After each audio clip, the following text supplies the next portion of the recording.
নীলষষ্ঠীর দিন এই ৮টি ভুল একদমই করবেন না বন্ধুরা, তাহলে কিন্তু বিভিন্ন সমস্যা ও আর্থিক এবং বাধা বিপত্তি আসতে পারে আমাদের সকলের জীবনে। কারণ বন্ধুরা, আমরা সকলেই জানি মহাদেবেরই আরেক পুজো হচ্ছে এই নীল পুজো বা নীলষষ্ঠী পুজো। মা ষষ্ঠী হচ্ছে মা দুর্গার আরেক নাম বা আরেক রূপ। বাড়ির মহিলারা সন্তানের মঙ্গল কামনায় এই ব্রত পালন করে থাকেন।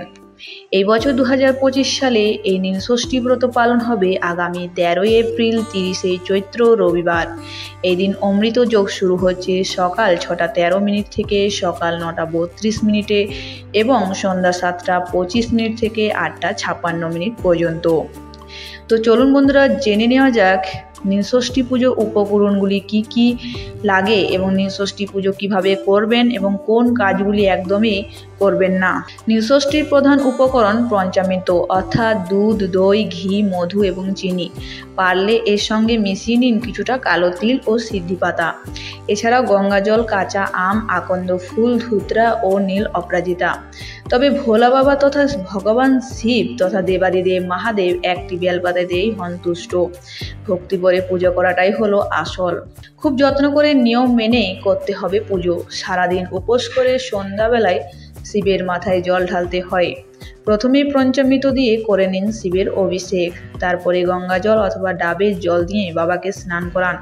শিব পুজোতে খুব বেশি উপকরণ না লাগলেও যেটি ছাড়া পুজো অসম্পূর্ণ তা হলো বেলপাতা। বেলপাতা অর্পণের সময় লক্ষ্য রাখুন 3টি পাতায় যেন থাকে। এরপর সাদা চন্দন, ফুল, গোটা সরষা দিয়ে পুজো শুরু করুন। সঙ্গে আপনার সন্তানের মঙ্গল কামনা করে অবশ্যই জ্বালান একটি ঘিয়ের প্রদীপ। চেষ্টা করবেন উপবাসের দিন সাবু, ফল, ময়দার খাবার খাওয়া।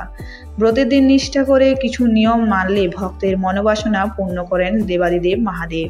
এবার জেনে রাখুন নীলষষ্ঠীর দিন কোন ভুলগুলি একদমই করবেন না। বেলপাতা ভগবান শিবের খুব প্রিয়। শিবলিঙ্গের অর্পণ করার আগে মনে রাখবেন বেলপত্রের 3টি পাতায় যেন সম্পূর্ণ হয় এবং ভেঙে না যায়। এই মসৃণ অংশ যেন শিবলিঙ্গ স্পর্শ করে। নীল কমলকেও ভগবান শিবের প্রিয় ফুল বলে মনে করা হয়। অন্যান্য ফুলের মধ্যে ধুতরা, অপরাজিতা, জুই, নাগেশ্বর, আকন্দ ইত্যাদি ফুল নিবেদন করা যেতে পারে, কিন্তু যে ফুলগুলি নিষিদ্ধ তা হলো কদম, কেবদা, কেতকী। দিন কালো কাপড় পরবেন না, শুধু পুজোয় অক্ষত ফল নিবেদন করুন। ভগবান শিবের পুজোয় ভুল করেও ভাঙা চাল দেওয়া উচিত নয়। শিবের পুজো করার সময় শঙ্খ থেকে জল একদমই দেবেন না। শিবের পূজায় তুলসী পাতা দেবেন না। শিবের পুজোয় তিল দেওয়াও হয় না। ভগবান শিবের প্রতিমায় নারকেল নিবেদন করা যেতে পারে, কিন্তু নারকেলে জল দেবেন না।